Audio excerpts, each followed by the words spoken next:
Саламатсыңдар ма балалар? Қазір қазақ тілі сабағы. Бүгін 7 желтоқсан.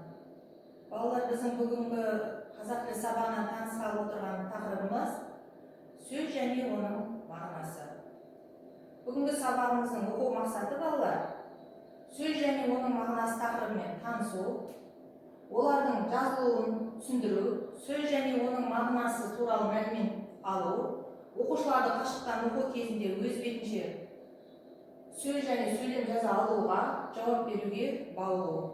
Балалар, біз сабағымызды бастамас бұрын сендерге көтеріңкі көңіл-күй сыйлай отырып, мына өлең жолдарымен танысайық. Мақсатымыз білім алу, міндетіміз еңбектену. Еңбектену арқылы білімге қол жеткізу дегенде балалар, біз осы еңбектену арқылы білімге қол жеткізейік. Олай болса балалар, сабағымызды бастайық. Балалар, сабағымызды бастамас бұрын біз кішкене миға шабуыл әдісімен алдыңғы өтілген тақырыптарды сұрақ арқылы еске түсіріп алайық. Балалар, сендер кез келген сөз заттың, қимылдың, сапаның, санның атау екенін білесіңдер. Сендердің ой өрістеріңнің, білімдеріңнің мол болуы сөз мағынасына тікелей байланысты. Олай болса, мынау тақтада берілген сұрақтармен балалар танысайық. Сөз дегеніміз не? Сөз неден құралады? Сөз нені білдіреді? Сөз мағынасының қандай түрлері бар? Олай болса балалар, осы сұраққа жауап берейікші. Сөз дегеніміз қандай да бір заттың, қимылдың, сапаның, санның атауы. Сөз неден құралады? Сөз дыбыстан құралады, және әр сөздің өзінің мағынасы болады. Сөз мағынаны білдіреді. Сөз және оның мағынасының түрлері. Мәнді сөздер, мағынасы қарама-қарсы сөздер, айтылуы бірдей, мағынасы әртүрлі сөздер. Жарайсыңдар балалар, жауаптарын өте тамаша, керемет. Олай болса, мына сұрақтардың жауабымен тексеріп шығайық. Сөз дегеніміз не? Сөз дегеніміз қандай да бір заттың, қимылдың, сапаның, санның атауы екен. Сөз неден құралады балалар? Сөз дыбыстан құралады. Сөз нені білдіреді? Сөз мағынаны білдіреді екен. Сөз мағынасының қандай түрлері бар?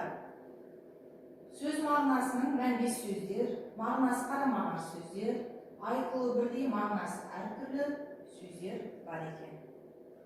Балалар, олай болса, біздің келесі тапсырмамыз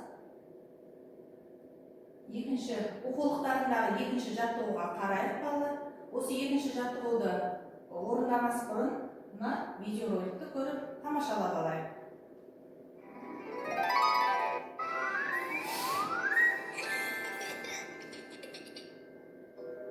Ай мектеп.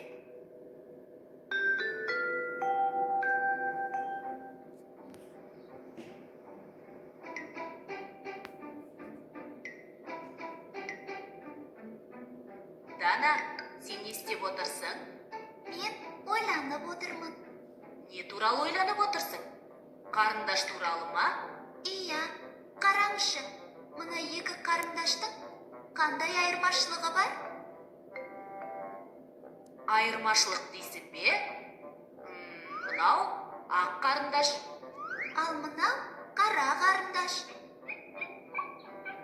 Иә, дұрыс айтасың. Ақ және қара қарындаш. Тағы мына қарындаш қысқа. Онда мына қарындаш ұзын. Сондай-ақ мынау жуан қарындаш. Иә, ал мынау жіңішке. Ақ, қара, ұзын, қысқа, жуан, жіңішке. Бұл сөздер қарама-қарсы мағыналы сөздер деп аталады. Бұл сөздерді біз заттың сынын білдіретін сөздер деп оқыған едік. Иә, бұл сөздер заттың сынын білдіреді, әрі мағыналары бір-біріне қарама-қарсы. Иә, мен түсіндім. Қарама-қарсы мағыналы сөздер қандай қызық? Үлкен, кішкентай, түзу, қисық, аз, көп, биік, аласа. барлығы қарама-қарсы мағыналы сөздер. Аға, тек қана заттың сынын білдіретін сөздер ғана қарама-қарсы мағыналы бола ма? Жоқ, заттың қимылын білдіретін қарама-қарсы мағыналы сөздер де бар. Мысалы, шығу, кіру. Мезгілді білдіретін де қарама-қарсы мағыналы сөздер бар. Мысалы, күндіз, түн, қыс, жаз. Аға, қараңыз, Беки бір-біріне қарама-қарсы екі түрлі аяқ киім әкеліп қойыпты. Мынау үлкен, қара және ескі бәтеңке. Ал мынау кішкентай, ақ және жаңа бәтеңке. Ал балалар, олай болса видеороликті көріп тамашалаған болса, біздің қазіргі орындалуға алып отырған тапсырмамыздың бұрыс, дұрыстығын анықтаймыз. Олай болса балалар, синоним сөз мағынасы жағынан бір-біріне жақын сөздер екен. Антоним сөздер мағынасы жағынан бір-біріне қарама-қарсы сөздер екен. Ал амоним сөздер мағынасы жағынан айтылуы бірдей, бірақ мағынасы әртүрлі сөздер екен. Енді балалар, бізге осы жерде синоним сөздерге, антоним және амоним сөздерге берілген сөздер тұр. Осы сөздер дұрыс орналасқан ба және бұрыс орналасқан ба? Осы тапсырманы орындап көрейікші балалар. Сөздер мағыналарына қарай синоним, антоним, амоним сөздер деп бөлінеді.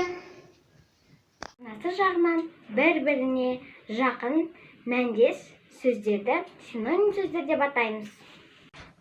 Кейбір сөздердің мағыналары бір-біріне қарама-қарсы болып келеді. Ондай сөздерді антоним сөздер деп атаймыз. Мысалы, арзан, қымбат, алыс, жақын, ащы, тұщы. Антоним сөздер дегеніміз мағыналары бір-біріне қарама-қарсы болып келеді. Ондай сөздерді антоним сөздер дейміз. Тілімізде айтылуы бірдей, мағыналары әртүрлі сөздер бар. Ондай сөздерді амоним сөздер деп атайды. Мысалы, ара ол аралайтын, ағаш аралайтын ара, және де жәндік ара. Оның айтылуы бірдей, бірақ мағыналары әртүрлі. Ондай сөздерді амоним сөздер деп атайды. Ұстаз мұғалім тәрбиеші, бұл сөздер мағынасы жағынан бір-біріне жақын мәндес сөздер. Жылдам, баяу, бұл сөздер мағынасы жағынан қарама-қарсы сөздер. Есіктің кілті, бұл сөздер мағынасы жағынан айтылуы бір, мағынасы әртүрлі сөздер. Жарайсыңдар балалар, тапсырманы өте керемет тамаша орындап шықтыңдар. Олай болса біз балалар келесі тапсырмаға көшейік. Ойлантақ ойын арқылы балалар біз дәптермен жұмыс жасаймыз. Оқулықтарында берілген 3-ші жаттығуға қарай сол жерде сурет берілген. Осы суретке берілген сөздер бар балалар. Осы сөздер сөз мағынасының қай түріне жататынын анықтайық. Және осы берілген сөздер дәптерімізге көшіріп жазамыз. Балалар, тағы бір тапсырма. Осы сөздерге байланысты мақалдарды кім айтып береді? Кім қандай мақал біледі? Қою, сұйық, тәтті, ащы, қатты, жұмсақ, ыстық, суық. Бұл мағынасы бір-біріне қарама-қарсы сөздер антоним сөздер деп атаймыз. Тағамның дәмі мен қасиетін білдіреді.